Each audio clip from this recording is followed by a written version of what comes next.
Hey guys, I'm Chris. Hey everybody, I'm Robert. And you're shaking the table. Again, my God, I'm always shaking the table. Hold on, let me uncross my legs and not be so ladylike. Pinkies up while I take a drink. Hey, we're the Film Flamers. And we're here to shoot the flames. That's right. It's March, start of March, and it's time to shoot the flames again. That's right. March is usually our zombie month. And yet again it is. Are we doing zombies again this month? Yes, we are. March of the Zombies. What are we doing? Guess we'll talk about that at the end of the episode. See how prepared I am for our podcast listeners? Very prepared. I think we're doing 28 days later and 28 months, whatever, weeks later? Weeks later? Yeah, something like that. Oh, it's going to be somber. Yeah, it's going to be a little bit of a wet Grinch salad, as I like to say. Mm-hmm. We should be doing Return of the Living Dead. We should go funny. Maybe next year. That might be April. I don't know. Yeah, we'll see. Either way, we're jumping the gun. Can we talk about film festivals for a minute?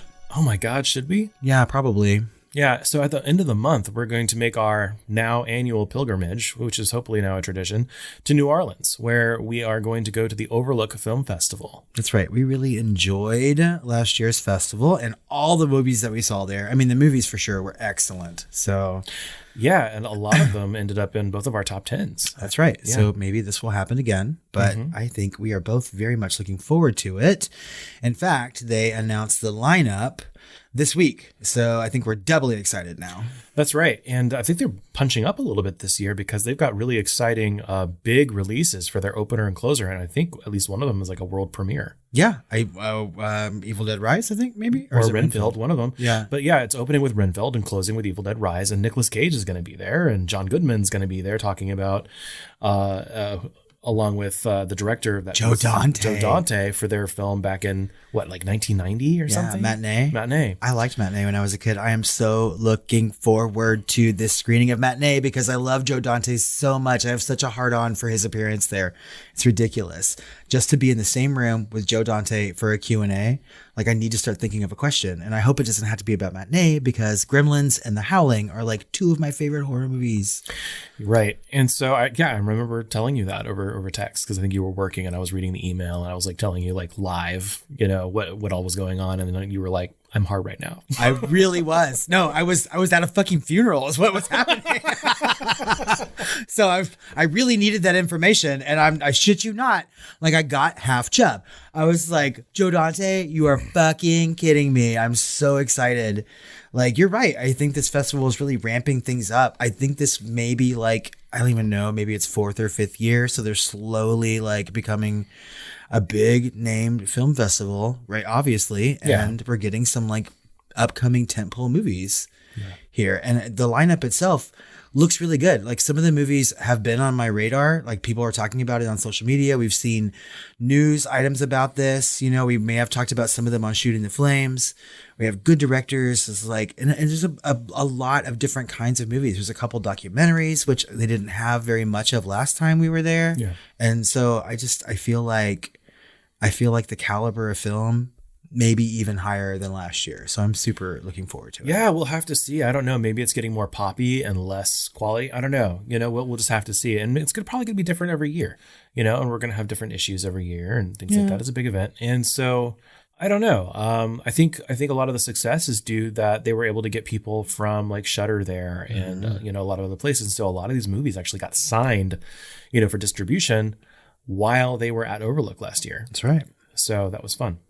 And I think we need to like remember the biggest surprise last year, I think for both of us at the Overlook was a very poppy kind of popular movie, right? And that was The Black Phone. That's right. So we can't really discount these pop movies or these like really big non-independent movies because sometimes they turn out to be just as good or better than some of the smaller titles that we normally would look forward to. Exactly. So we'll just have to see. And of course, after the festival ends, look forward to our recap hot takes episode. Yeah, and that's going to be coming out probably in April. Yep, I would imagine so.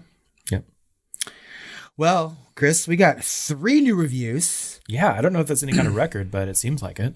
It's the most we've had in a very long time. Yeah, I think we hadn't had a review since like, I don't know, January. And then before that it was like November or something like that. At least on iTunes or Apple Podcasts. Yeah, I think we might have had one like back in February. Yeah, I think so. Then before that it was like November. So yeah, first off, we got Meoweth. Y'all, the names are great. On Apple Podcasts that said, yes, it really is that good. You don't have to be a horror fan to appreciate how funny and insightful Film Flamers podcasts are. We're in crying, laughing territory here. The hosts have educated, fair opinions backed up by cultural and technical knowledge, and it's an absolute riot. You don't even need to have watched all these movies to enjoy it. You just need to have a pulse, probably. Wow. Yeah. That is excellent praise. Thank you, Meredith. Love the handle, by the way. For real. Hey, Senator. Love the handle. We also got one from Film Prof Bear. And he says, my little sister pays it backward. Or is it forward still? Hola. I was introduced to your podcast by my sister, Nikki. Yes, that Nikki who was on your show. Hey, Nikki. And as the one who introduced her to horror, you're welcome. I wanted to write in and say how much I enjoy the podcast. Recently have been listening to your episode on Batman Returns and loved it. I'm a superhero and horror lover, which I bring both genres into my classes as much as possible. That's awesome. And we'd love to hear more from you and Nikki, really. Yeah. I mean, I would love to know some of the films that you teach. Send us your syllabus or syllabi if you have more than one class. And I feel like this is a family that keeps paying horror forward. You know what I mean? Like with each generation. They do, because later on we have a comment from some of Nikki's offspring. Really? Yeah. We got Nikki family all over this shit. I didn't know. I was just like remembering the anecdotes of like talking about movies. And so coming up in a minute, we will hear from the offspring that she has been showing all the horror to. Wow. Yeah. So Nikki, thank you for sending all your family this way. We like to keep it a family affair. And Film Prof Bear, tell us your name and tell us what you teach. I think that's coming up too, because there's another comment. Sweet. Okay. So next up, we've got DevDog86 from Apple Podcasts that says, I'm pretty picky about podcasts. They've covered some of my all-time favorite films that can be hard to find as much analysis on. Good balance of fun and depth. Well, thank you, DevDog86. And he also has a podcast based on the TV show The Comeback with Lisa Kudrow, right? So from one podcaster to another, we thank you for that review. Yeah. We got some comments, and let's start with a blast from the past. And this is on our episode on Exorcist II, The Heretic, from Bennett over on Patreon. And he says, I enjoyed another listen to this episode. Still one of my favorites. Although I chuckled when I heard the trivia about director John Boorman telling the head of Warner Brothers that he didn't want to torture a little girl in this sequel because he was a father with multiple daughters. That's understandable. But he seemed okay with the climax featuring a middle-aged man fucking a demon-possessed teenager. I was dreading that would lead up to that. And sure enough, it did. Sign of the times, or am I missing something? I have no idea. I guess they wrote it that way. And finally, maybe they took a bunch of the torture porn away. Yeah. And then added rape at the end. I don't know. It's weird. It is. And wait, so have you watched this yet? He said he was going to, but he still hadn't watched The Exorcist. I think yes, he did. Right? Okay. Because he was talking about our music and he was like, I hated it from the trailer. Oh, and I never want to watch it. So he listened to it and again, and I think we finally, because he's come back like 2 or 3 times to this podcast episode specifically. And so we've talked about it several times. And people keep returning to that episode, I guess, because it's really fucking funny. But that episode is fucking hilarious. I haven't ever listened to it again after editing it. I have listened to it a couple times myself. Okay. Because it just makes me laugh. If I'm feeling sad, I either go to like, if I'm feeling sad and just want to like hear us talk or whatever, maybe I'm just missing you a little bit. I don't know. I go to The Exorcist 2 first, and then I go to like outtakes. Really? Yeah. You got to Exorcist first before outtakes? Because as a whole episode, I think that's our funniest episode from start to finish, just because we never expected to have any real like in-depth conversation about it. It's just a whole bunch of yeah, it's like all the way through. And it's just fun to me. So it's just like memories, like the corners of my mind. Okay. Well, next up from Starship Troopers. Bennett also from Patreon said, I forgot the word jingoism until I heard this episode, and I've honestly only heard it used to describe this film in particular. Although the jingoism here, as you both noted, is satirical and tongue-in-cheek. Basically, jingoism is the satire. I also rewatched Pearl Harbor, a war drama, made a few years later, inspired by real events, and that was really jingoism, the real thing. But like Starship Troopers, it also had a stupid love triangle. I wonder why that seems to be a thing with these movies. Jingoism, yeah, most people just say nationalism or patriotism, nationalism. But yeah, I think it might be because it's in the fucking Wikipedia for this. Yeah. For this, right? And so it's like nationalism and jingoism and stuff. And I like the word. I think it's a little bit more specific to where it's like an extreme version of nationalism, and I have heard it used in the world, and usually it's like I feel like referenced into like certain times in history with like Asian countries. Well, what Pearl Harbor would be, right? Yeah. Although I think they're talking about I think what he's saying here as far as Pearl Harbor is that it's a piece of, Americana jingoism. Yeah. It's kind of like that particular movie. Propaganda. Yes. And I was just thinking about like one big movie this year was RRR, right? And it's a big celebration of Indian culture and like Indian independence. And that would be kind of jingoist, except it's a very optimistic version, and so it's like you wouldn't use that. It's like there's kind of a negative connotation to jingoism versus nationalism versus even more optimistic being just patriotism, right? So it's very patriotic, but it's also that P word that we were just talking about, propaganda. Well, I feel like jingoist movies like Starship Troopers, which is satire, right? And then you have movies like Pearl Harbor that were made in a very specific time period, this post 9/11 time period. Yeah. And I'm sure that that's exactly why they made Pearl Harbor and why it made money and things like that. I think that movie's a piece of shit, but it's not the first, like one of the earliest things I could think of is maybe not even the earliest, obviously, but I want to say like Dr. Strangelove, there's a little bit of that in there too, But that's very much satire too, right? Yeah. So yeah, it is. I love that movie. I like it because it makes fun of it. And you don't have to go far to make fun of it because they're kind of a character of themselves when they're that far gone, with patriotism, nationalism, jingoism. I think, and I like that you call it like the epitome of patriotism. Like, first of all, jingoism is fun to say. And it does sound like an extreme version of all that, right? But I don't know. I prefer... I feel like there's a fine line between like going way too far with your patriotism, but that's a whole other conversation that we shouldn't have. This is not a political podcast. It sounds like someone from the Northwest, like a word they would use at a Starbucks or something. Jingoism. I need a grand lungo so I can work on my jingoism paper. I don't know. Jingo? That's a game that you play with daubers. I don't know. But yeah, I don't know.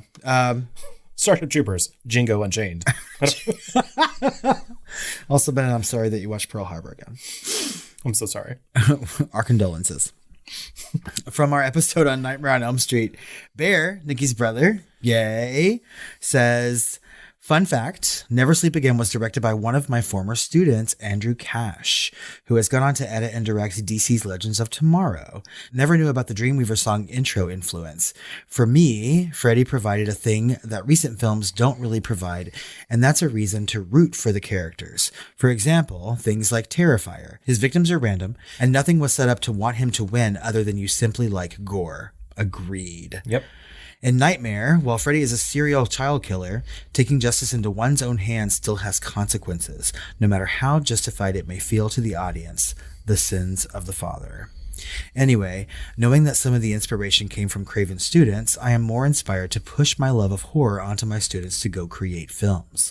Also, I can remember dreaming when I was young, and Freddy was my friend in my dreams. I used to torment my sister Nikki with it sometimes. Good times. Good times. Oh, I look forward to more anecdotes about that. I love y'all's family. If y'all have like family reunions, can you just invite us, please? I mean, like, we'll do a live episode for you. That's right. We'll bring chips and dips in a live episode. I think it's really cool that you would want to show more horror in your classes. In fact, I mean, have an entire course on horror. We would come and take it, right? Yeah, probably. And Never Sleep Again is like my favorite horror documentary just because I love that franchise so much. So why don't you send your former student like some of our contact information so I can like fangirl to him for just a minute? Oh, please. You could have them listen to an episode and read an essay. Yes. No, I really want someone to like reference us and use the reference citation correctly for our podcast. That's right. Put us in their site. That site's at the end of a document, not on a gun. From our Up in Flames 2022 in review episode, Incognicat from Patreon said, finally watched The Black Phone. It felt like the kind of movie that kids were allowed to watch in the 80s. Looking at you, Temple of Nightmares, ahem, Doom. Yeah. Right? The Menu was an easy favorite. Tight screenplay, excellent performances, and a tone sharper than a chef's knife. Looking forward to watching more from your lists. Oh, good. Trust our opinions. Yeah, and all of our lists are on Letterboxd. That's right. Even the ones where we have separate rankings, they are separated, tediously done on Letterboxd for your viewing pleasure. Thank you for doing that, Chris, because I would lose interest. The Menu is still my favorite horror movie of last year. So I'm glad that people are finally watching it now that it's on HBO Max. And like, when I see people mention it online, it's always high praise, and that makes me very happy. And you're right. The Black Phone does seem like that kind of movie, and I still love it very much. From our episode on The Thing, Casey sent us an email, and they said, geek moment here. I know the beauty of The Thing is its ambiguity, but have you ever watched The Thing, 1982, through the filter of McCready being a thing from pretty early on? Just for fun, I watched the film through that lens, expecting to be proven wrong, that the hero couldn't possibly be a thing. But actually, it all fits together terrifyingly well, as if McCready were some kind of calculating chess master, moving the men around the base in order to pick them off one by one. Oh, like he's playing chess at the beginning. Mm-hmm. You might say, well, the blood test exonerates McCready, but then who is in charge of that test in the first place? Ask yourself upon the next watch, through the lens of McCready as a thing, if the blood test scene is to reveal who are things, or instead, who are humans. Oh, there's a good argument that McCready sets Windows up upon learning Windows is human. He gives him a faulty flamethrower and orders Windows to run close up to the thing with it. Also, we never see McCready's blood being drawn, and that is the only time in the film McCready, A, backs away from conflict, and B, can't use a flamethrower perfectly. Oh my God, I love your attention to detail. In one of the last scenes, when Gary and Knowles gets killed, there is no proof, aside from Blair's form, that it wasn't McCready doing it. Plus, it is McCready who tells those two men to split up. Anyway, I won't say any more, but I think you might enjoy watching the film trying to disprove McCready as a thing. John Carpenter does such a good job giving McCready hero traits, and Carpenter uses some timing and visual tricks to mislead the viewer. But then again, deception is the name of the game in this film. I suspect all the way up to making the viewers think that the hero is the villain and the villain the hero. For 40 years, maybe. I love this type of comment. Oh my God. I'm like, you think I was hard for Joe Dante, Casey? Jesus, that email. I would somewhat disagree, though. I think it's fun to watch the movie through that lens because at the end you do see him, like there's several other moments too, but yeah, at the end you see him actually purposefully fighting and like detonating, to destroy the thing monster, which, why would it fight against itself? Obviously, I guess. I don't know. It's still possible. Right. And they purposely wrote it like that. They did not have some sort of playbook of who was the thing and when. Mm-hmm. Right. They purposely didn't do that so that they wouldn't know, and then purposely edit it to emphasize that it could be anyone at any time. And for it to be even plausibly, which it is, McCready, I think that's just more, weight towards that success, that they really did a good job with the whodunit, right? Because it's not a clear-cut ending. No, it's not. And I think that's why this movie lends itself to viewing things like this, right? I fucking love this. I've never really thought about any of this, but these are really good examples to back up your argument. And I feel like when you watch movies over and over and over again, kind of like we have with The Thing, you have to start thinking about other things when you watch it. Right? You have to be like, okay, I've seen this movie so many times. Let's try to like watch it from a different perspective, kind of like what you do when you read literature. Yeah. And I fucking love this. Yeah. Casey, you're amazing. Kimberly over on Patreon said, hello, gentlemen. I was going to leave you a voicemail, but I can't find the phone number anywhere. It's been a minute and I'm way behind.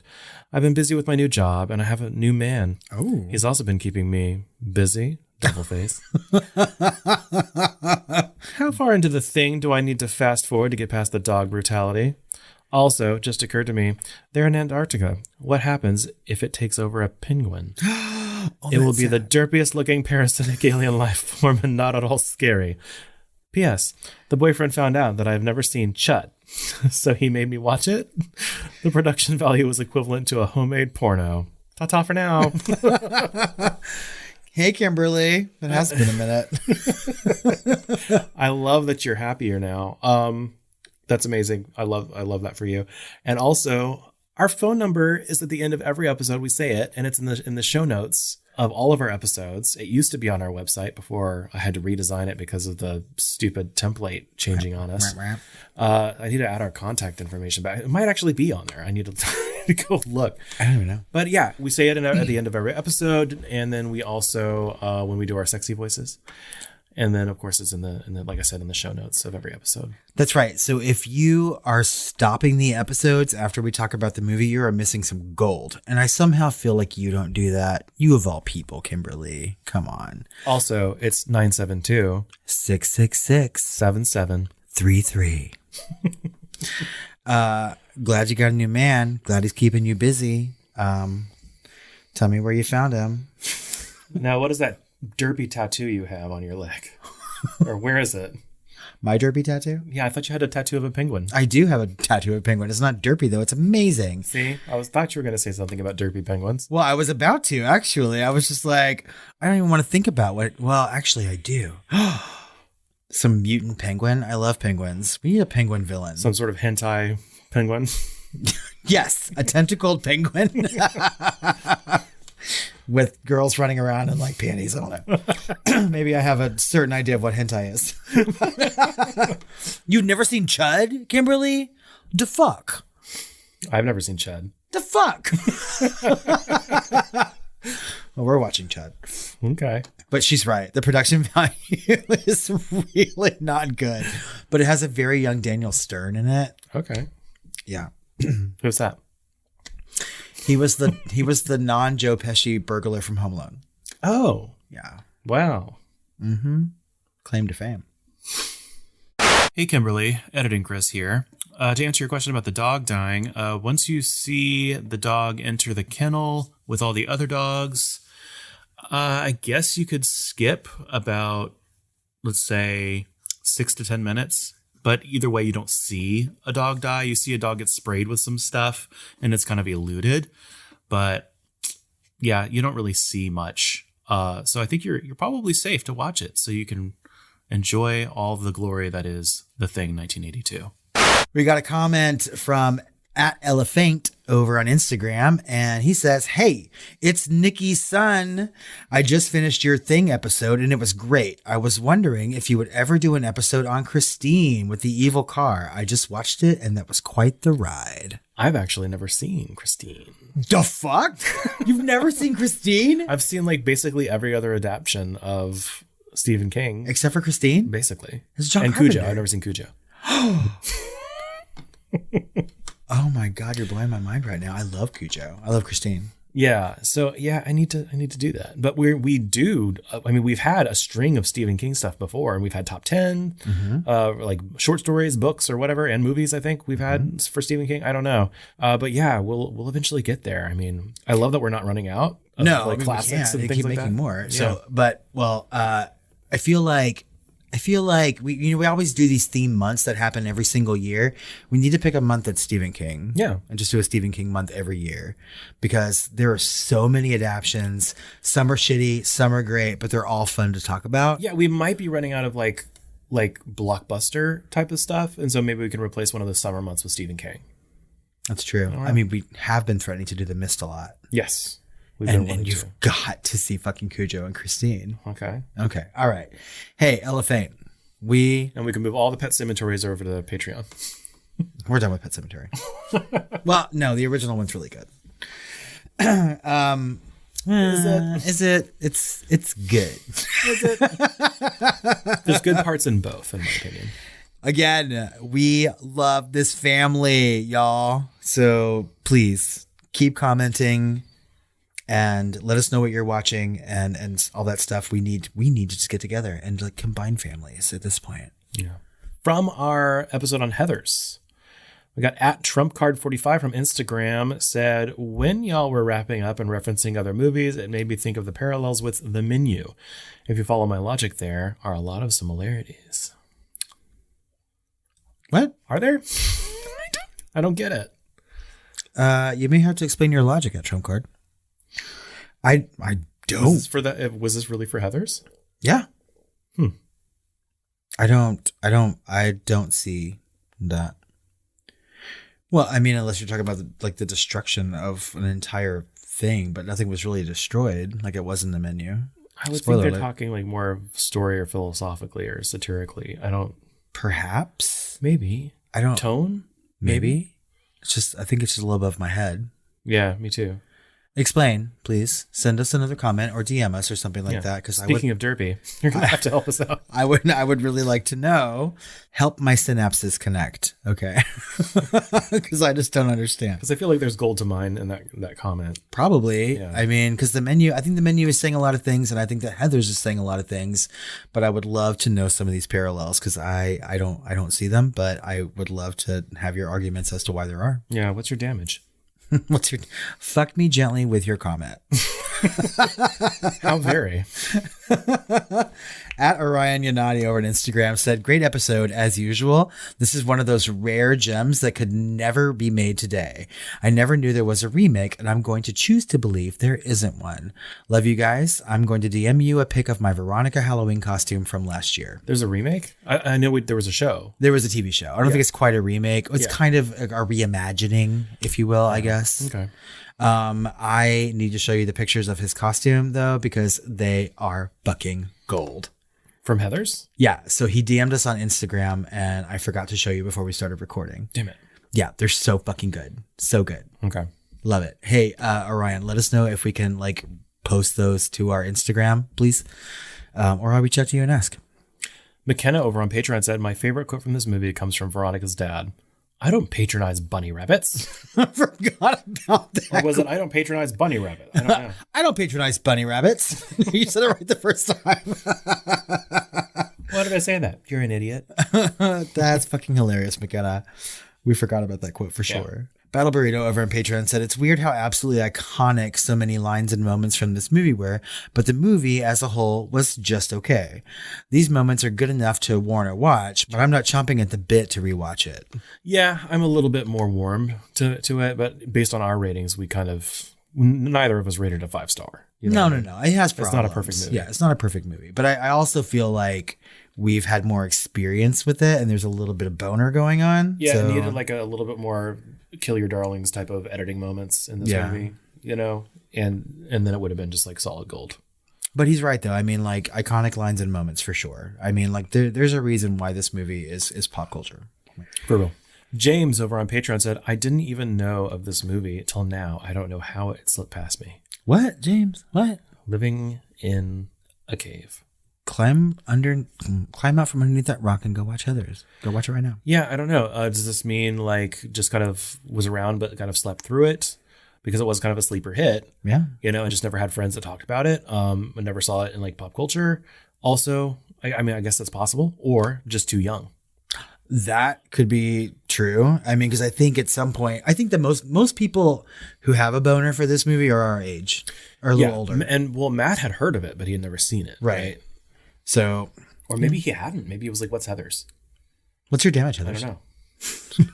Random dude over on Patreon deleted the comment, but we saw it. We saw it, random dude. And he said, so many films come out each decade that really define an era, and I would put this one in the late 80s, early 90s category right before grunge became mainstream. It really did stand out amongst all the others as something deeper with elements of suicide, murder, depression, and identity. He went on to say, so many girls at my school were obsessed with this movie when it came out. Yeah, and I don't know why you deleted this comment, because he's still a patron, right? Yeah. Or she. Well, could be I she. Guess. But yeah, the good comments. And it does. I mean, it really does stand out amongst all those movies because while it's satire and while it's funny, right, it really does have things to say about all of those things. I think especially with depression and identity, which I think we talked at length about in that episode. Yeah. So this movie really does. It's a seminal moment in cinema to me for that generation. And well, for that genre at the very least, the high school comedy, quote unquote. Yeah. And it paved the way for Clueless and The Craft and Mean Girls and everything else. Yeah. Speaking of The Craft. Yeah. Speaking of The Craft, GlazedDonut. We're taking a drink. Jesus Christ, I love your name. over on Patreon said, I discovered The Craft and its soundtrack in the fall of 1996. I was black, moody, 13-year-old living in Indiana, a horror movie all on its own. I proceeded to buy the soundtrack, which I still own, every Wiccan book that was available at the bargain table at Borders, RIP, as well as Ouija board and the hope to start my own coven. My mother, also black, proceeded to throw out every one of those books on that Ouija board as soon as she found them. I absolutely adored Rochelle. She was black, well, biracial teenager, well, almost 30 years old, that spoke with the same inflection that I did, and that was something I did not see often in horror movies. Looking back at that time, I was glad that the film had the racism aspect, but as an adult, I feel like the storyline was rushed and incomplete. I can't help but find the racism comical due to it being so overt. While overt racism does happen, Laura was one step away from burning a cross and spitting out chewing tobacco in a busy girl's locker room. But I can't help but think that it would have been useful to include Rachel True in the writing of her part, since she probably understood the experience more than the writers. In the end, we never really got closure on Rochelle's storyline. In the second half of the movie, Rochelle and Bonnie basically become caricatures and are only there to assist Nancy. I have fond memories of the film and watch it from time to time, but the technical side of film deserved the criticism it received. P.S. I saw the sequel, and let me just say, I wish someone would bind it to a closet to keep it from doing harm to others. Oh my God. GlazedDonut, that is such an insightful comment. I love it. Me too. And I feel like, yet again, like I've always felt this way, that representation matters. It does. 100,000%. And not just even to see yourself or a version of yourself exist somewhere in pop culture is so important and validating. You know, even if it's not told in the best way, you know, it was really like a straw man racism like that we saw in The Craft, but it was there and it made still people think. It had a moral position on it. That's right. Which was important.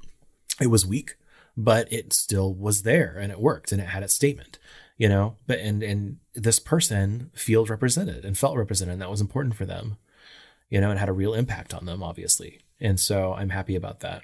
And it's good. And I'm glad when that comes from horror too. And because, I mean, like they said specifically, I don't see this often in horror films. And it was more than just like being black or biracial, right? It was they spoke with the same inflection and stuff like that. I mean, like this was truly representation for GlazedDonut, right? And like we oftentimes talk about like gay representation on the podcast, and we go back and forth about like we want to have gay characters that are just gay for no reason, incidentally, yeah, right. But I will even take a caricature of I said that wrong.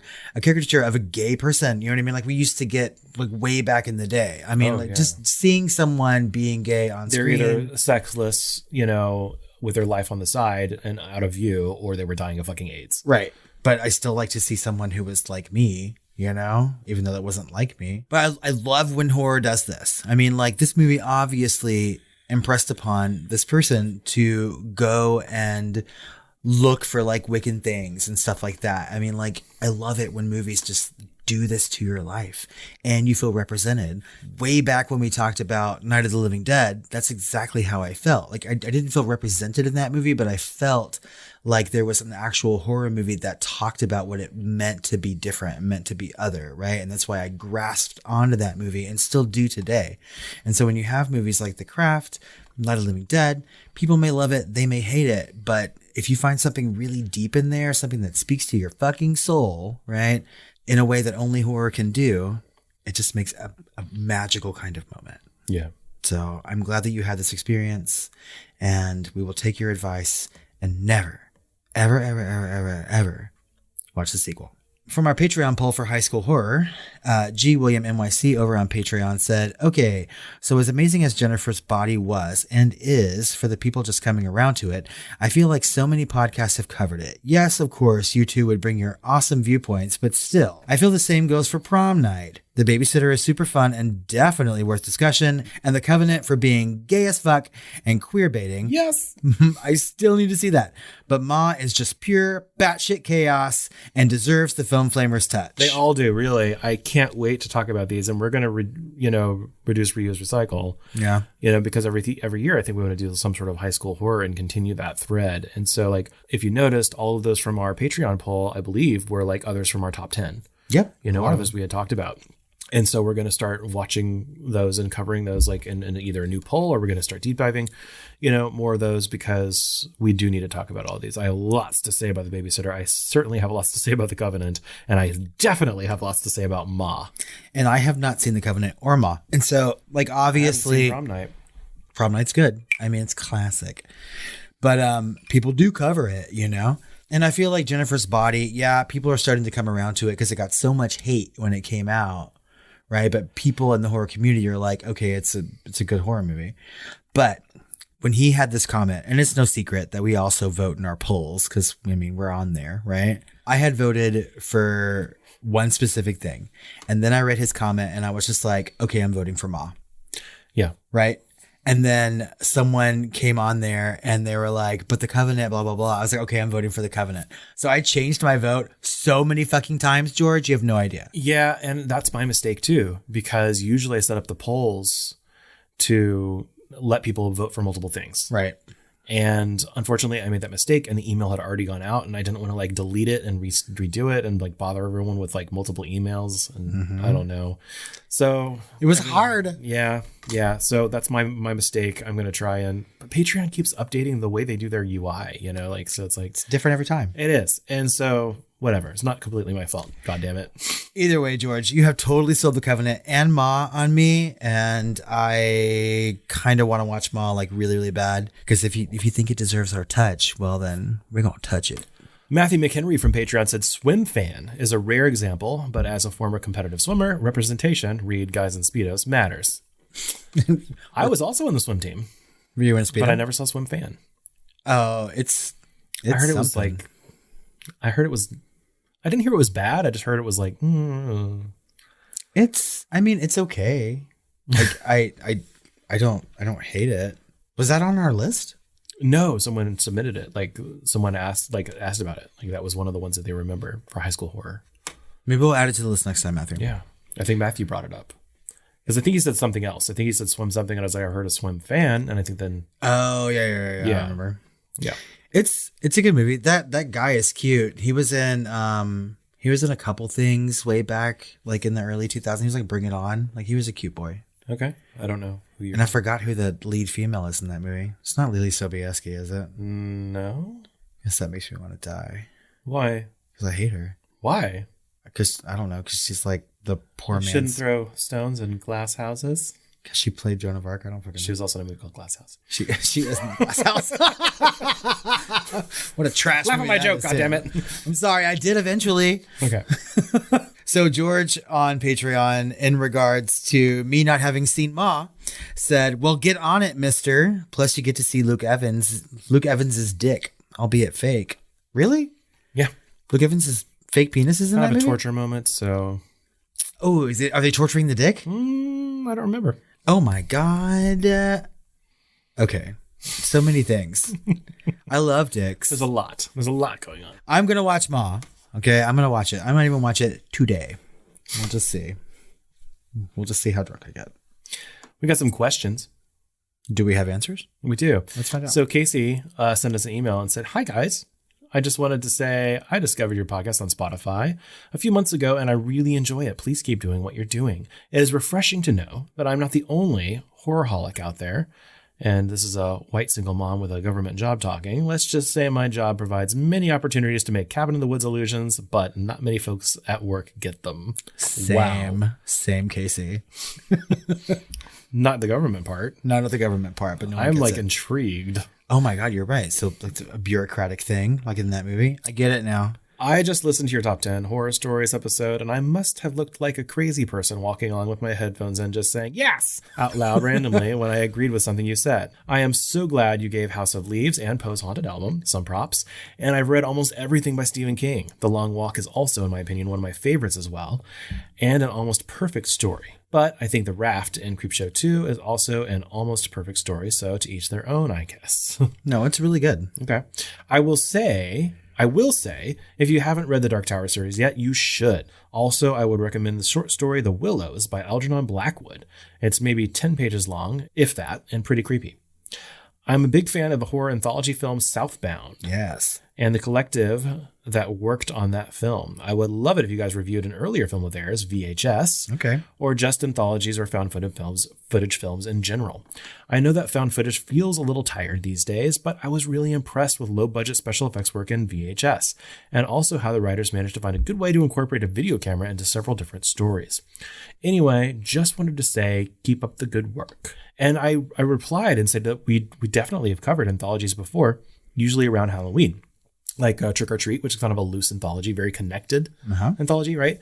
And then Tales from the Dark Side, Tales from the Crypt, Cat's Eye, Creepshow. So we'll probably cover VHS in the nearish future because we like to do anthologies around Halloween. That's right. And Casey, you should know, and I think I've said this in the podcast a couple times, I have like 3 favorite subgenres of horror, and they are holiday horror, zombies, and anthologies. I love anthology horror so much.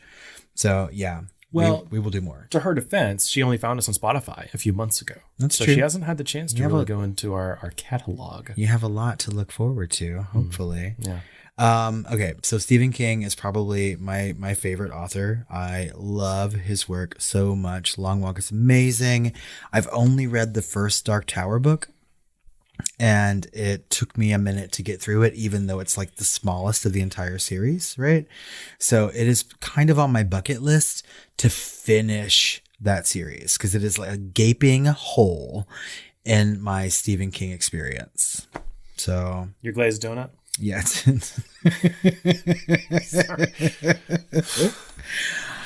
Southbound is an amazing movie, and I also love VHS. So yeah, I feel like both of those movies would probably, you'll find some time in our podcast. Yeah, they're going to bubble up. Yeah.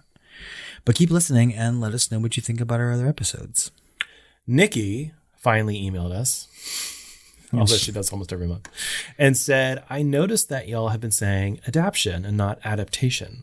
Can you explain the difference? My brother, who is a professor of film, tried to explain it, but I'm still confused. I don't know. I think we use them interchangeably, actually. Yeah, I usually say just adaptation. And I think during our episode about Stephen King adaptions, I kept saying adaptation. So I don't know. I guess it depends on how you use it. Hey, Film Prof Bear, can you explain to us too, please? Yeah. You know how to reach us. Could you speak up for the whole class? Please. Teach us. Sorry for that anticlimactic answer, Nikki. We still don't have any voicemails. Are we not like enunciating? We were getting like 1 or 2 a month, and like for some reason, all of a sudden we're getting like a dearth. I even had you check it last month. That's right. It's still working. I mean, I left a message. You're not going to play it right now? No. Damn it. You just said, hi, it's me, bye. I'm not going to play that. It's me. Hi, I'm the problem. It's me. I'm the caller. It's me. Yeah, I don't, what's the deal, guys? Are y'all shy? And I'm inside your house. We like voicemails. Hey, Kimberly, send us a voicemail. Yeah. We have 3 new patrons, though. Yeah, although our record is 5 from February. Well, 3 is pretty good. It is. It's very fucking good. I mean, I'm going to take it. Right. So our new ones are Incognicat, Annalise, and Stephanie. And as always, we need to shout out our patrons who are at the Film Flamer tier or higher. And they are Ashley, Ben, GlazedDonut, Kimberly, Lisa, Penelope, and Wallstretch. But especially GlazedDonut, because we loved that fucking comment and your name. That's right. Horror news. So we got a couple of news items, and the first one we're going to talk about is Welcome to Derry. The Pennywise prequel series has officially been ordered at HBO Max. Right. And Andy Muschietti and Barbara Muschietti from It and It Chapter 2, the directors, right? Mm-hmm. And Jason Fuchs are on board the Pennywise prequel project. And it's also noted that Andy Muschietti will direct multiple episodes of the series, including the first episode. No word from this article, at least, that Bill Skarsgård would be rejoining as Pennywise, but I can assume he would. I would hope so. I mean, so they have been talking about this like prequel series for quite some time now, for months and months and months. And I'm glad that it's officially been picked up because I feel like there's a lot of story to mine there. And Andy Muschietti like really fucking killed those movies. They were so good. I mean, the second one. Rewatch it. It's better than the first watch. I started to and then turned it off again, but I was really tired. So I need to just watch it again. Yeah, I didn't like it as much as my first watch. The second watch, I liked it better. Okay, that's good. But the first, It Chapter 1, to me is like a perfect fucking movie, right? And I can't wait to talk about these two. Hey, maybe for our next Stephen King month, we'll do those too, right? Yeah. Those are blockbusters. But yeah, I really am excited about this show because I feel like there's a lot to talk about. So the show is going to include the origin of Pennywise the Clown, presumably in like some sort of flashback, but there's also going to try and cover the events between the 60s and present day. Although if they're trying to follow the movies, then I would assume the 80s and the present day. Yeah. Well, and there's a lot. There's still a lot from the novel that talks about like some things that happened in Derry in the past. Yeah. That they kind of alluded to in the movies.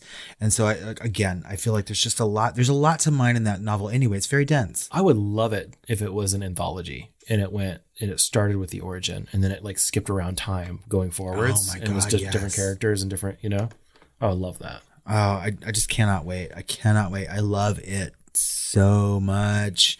And I am just looking forward to this series. So bring it. And plus HBO will probably throw some fucking money at it. And it's going to look great. Oh, yeah. Next up, we've got Medusa. So Amazon is making an action-adventure feature film about the legendary, Greek mythology character of Medusa, right? With the snake hair. Nice. Right? Or the head of snakes, I should say. Mm-hmm. Right? And who stares at anyone and they turn to stone, or they look her in the eyes and they turn to stone. So hopefully this is like a period piece and it's like, live action fantasy, but there's going to be real horror elements in it based on what I'm reading about it. And there's talent behind the scenes from the MCU, Watchmen, which has been... highly, highly critically acclaimed. Watchmen, the TV series, yes. Right? Okay, yeah. Ready or Not as well. I think some writers will be heading the series creatively. So that could be promising and interesting. There is a lot of talent, and I feel like that's a really underused character from mythology, at least like always in a horror. bit side thing. Yeah. Yeah. Never the main enemy or the main character. I mean, it feels like Medusa should have been a character that has been like in horror movies just abound, right? It's a tragic character too. Yes. I mean, like completely underused. Like this is amazing. I mean, like this is good. This is good news. Like make a show about Medusa. I'd probably watch it. I mean, oh wait, it's a feature film? That's fine too. Yeah, I guess it could be. It could be interesting. I don't know. But for everything good that Amazon does, they do something horrible. Oh, okay. And so? Yeah. So this next item is Poltergeist. Amazon is reportedly looking into reviving the franchise. No. Wait, which Poltergeist? The movie or that stupid TV series? Well, of course, the movie. Oh, stop it. Well, I don't know if they're going to plan to do some sort of series or they're planning to do a movie series. Okay. Right. They're looking into franchises because this comes from Amazon's acquisition of MGM. Right. So other franchises that they're also trying to like bring a bunch of potential showrunners into a room and different people from the business side to discuss, all the franchises that MGM owned, like Stargate, right? Okay. And so there's a lot of news around all of these franchises that MGM owned, that they could probably run with. I mean, I did go see the Poltergeist remake in the theater, right? And I was excited for it, because I love that franchise, but I was kind of a little burned by it. I mean, it's not horrible, it's not great. It's just there, right? And if they're gonna do this, they have got to like try to hold on to some of the magic that is that movie, but you cannot do that 2 times. I'm sorry. Sometimes you just have to let things go. Yeah. Just let it go. Or make your own version of it like James Wan did with 2 different franchises. What? Insidious was a direct homage to Poltergeist. It's true. Right? And then you could say that his series with, the Conjuring series Yeah. is very inspired because he has widely and publicly said that his favorite film of all time is Poltergeist. Well, then let him come do this. Let him come make a Poltergeist thing. He already has, and that's as close as we're going to get. And I like that. We still have and will always have Poltergeist. Don't try and remake it. Just do your own version. Yeah. All right. We'll see. All right. Come on, Amazon. Show us what you got, I guess. Yeah. Yeah. I'll watch Medusa. I will too. I'll also watch Welcome to Derry.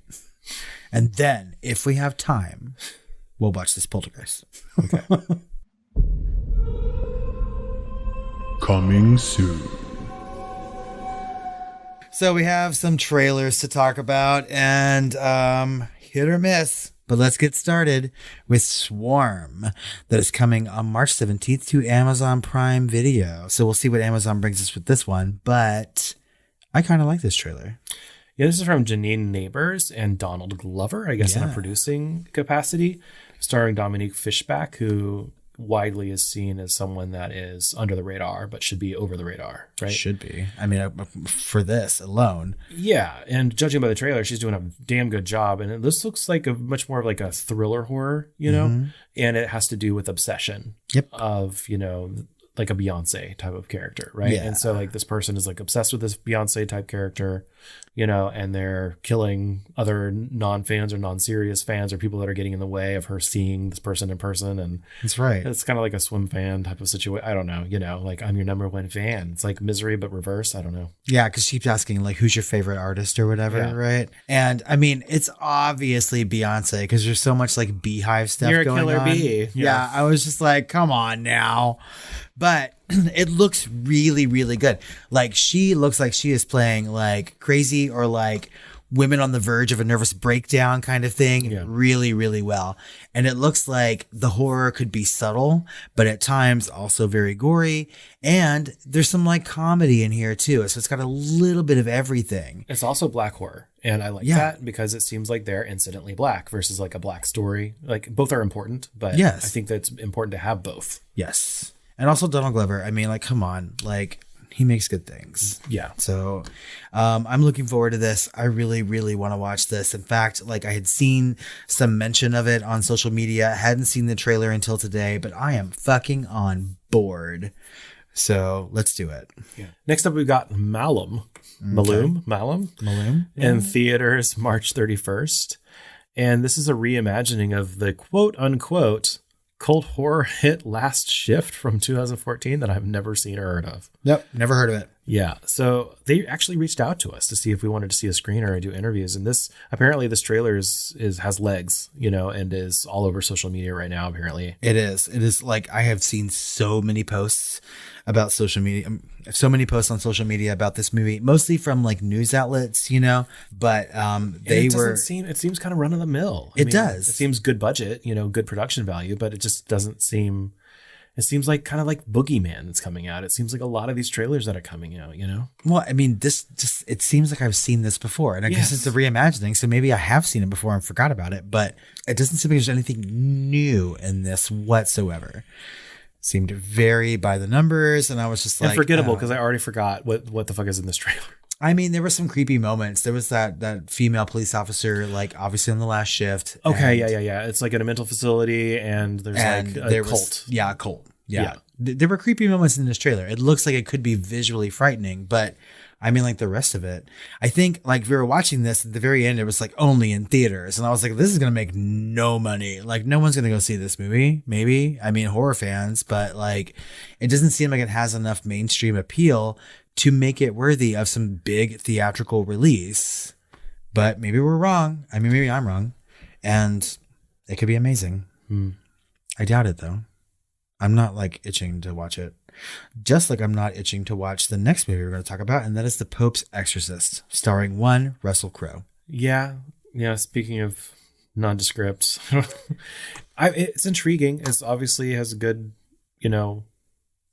production value. But I mean, it looks like every exorcism movie ever. I mean, it's like they took everything and they're like, here, we can put some Exorcist here. We can put some Emily Rose here. And I was just like, okay, like if you're right, like all that stuff. Yes. Yeah, it's all in there. And it's just like, doesn't look unique. And maybe it's going to be another Black Phone. I don't know. I mean, possibly. But I doubt it. We just said we have to stop like poo-pooing these things. But I'm like, again, if you're going to make a movie, how many fucking movies about exorcism have we seen, right? Yeah, there's not as many as like vampires or like zombies, right? Maybe there should be an exorcism movie without a fucking Catholic priest around. I don't fucking know. Well, you can't. That's what an exorcism is. This is a Catholic rite. But you have to have one, I guess. But, I don't know. You know what I mean? Yeah. But I mean, like, it's a child being exorcised, right? Exorcised, and because the other one is different, yeah, and it looks like the fucking Exorcist. Just a kid on a treadmill. Yeah, just someone dangling a carrot. Stop running!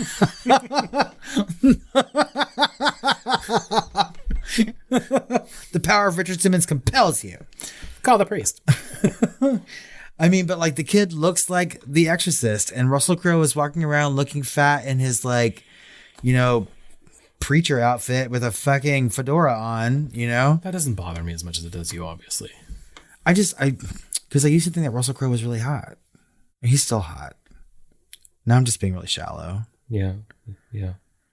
Either way, pick better movies, Russell Crowe. You were just in a Don't fat shame him. I have to. He's not hot because he's old. Oh my God. We're losing all of our listeners right now. All these Russell Crowe fans. He was just in a really good horror movie. Speaking of old, Franco Nero is in this movie. Who is he playing in this? He's playing the Pope.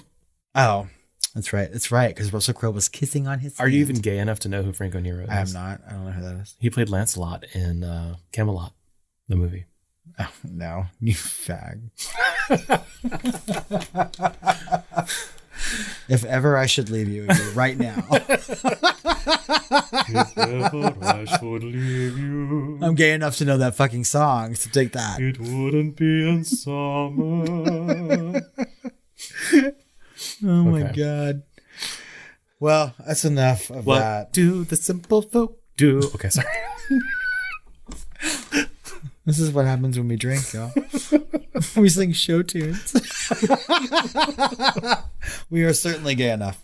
Well, speaking of gay enough, we're definitely gay enough to like The Blackening. Oh my God. Bring it to me right now. This is the trailer that I want to see the most. Yes, I have got to see this movie. So this is directed by Tim Story, who did Ride Along, Think Like a Man, Barbershop. All good movies. Yeah. And this is another Black horror story, right? And so this is much more about being Black. Obviously, yes. The whole game is racist, and and they're all hanging a lantern on it, and it looks hilarious and fun, and just really good.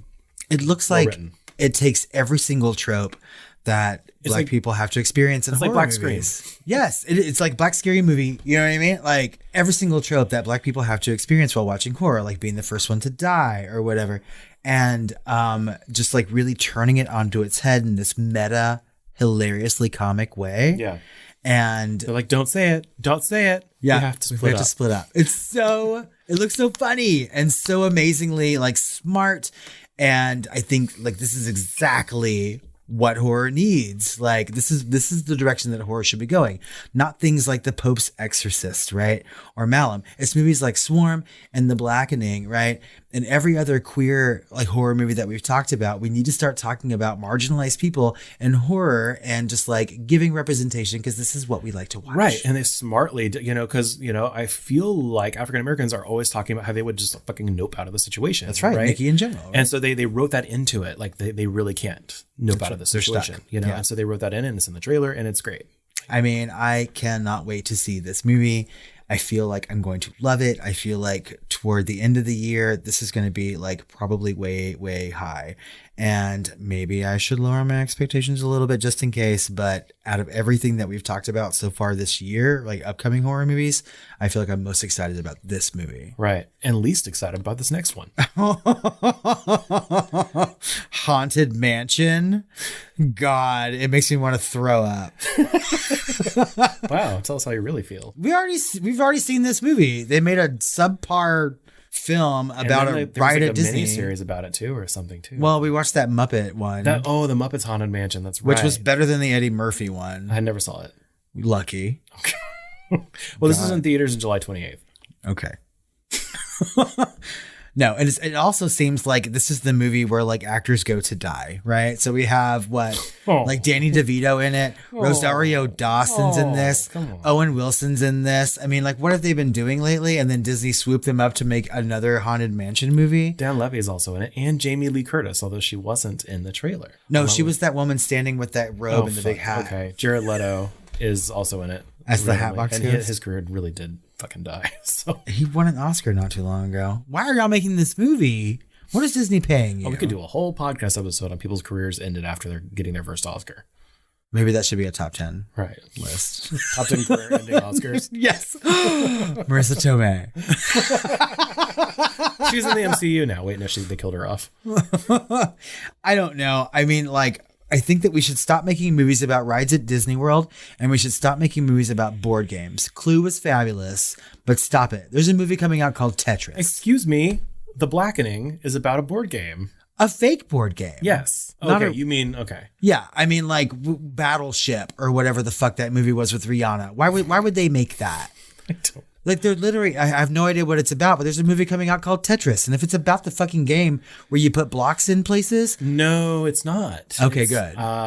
From the pic, I've never seen a trailer for it, but from the picture, it looks like it's about the creation of Tetris, which was made as kind of, as I recall, kind of like a strategy or war game to train computers and people in Russia. Okay, right? I'll watch And then that. someone like took that and like brought it and they like gamified it. Okay. So Tetris was original. Yeah. So it's going to be like one of those. Like I would watch that. Imitation Game or something like that. I would watch that movie. But I mean, like, It's going to be like a political thriller documentary type of thing. Oh, I love that shit. Okay. But I've been burned by movies like fucking Battleship, which was stupid. I sat and watched that whole fucking movie. I was smart enough not to go see that. Well, I didn't see it in the theater, but it's I watched sci-fi it. action, and I would have. Yeah, it's dumb. And I still didn't see it because it looked stupid. And so does The Haunted Mansion. Yeah. Just don't. I'm glad that we always end on like the shittiest movies in these lists of trailers. So We don't do it on purpose. it's just the order of release. Okay. Well, guys, that about wraps up this month's Shooting the Flames. As always, we love your comments, questions, emails, and voicemails. You can leave us all these comments on social media at The Film Flamers on Twitter, Facebook, or Instagram. You can email us at tiredqueens@filmflamers.com or call us at 972 666 7733. Come swarm my malum. Get into my hot mansion. Wait, haunted mansion. Your hot mansion. Serving glazed donuts. You can never leave us, GlazedDonut. But what you should do instead of leaving us is leave us a review. That's right. We had 3 new ones and we like those. Head over to Apple Podcasts or iTunes, leave us a 5-star review and why you like us, and we're going to read that on the next Shooting the Flame. Right. We're only like a couple dozen away from getting our 100 review mark. I think we're at like 77 reviews or something. We're almost there. So close. We can taste it. Yeah. And if you can't get enough of the Film Flamers content, and we know that you can't, head over to patreon.com/thefilmflamers to get all of our bonus content, early access to episodes, vote in the polls, and join the family.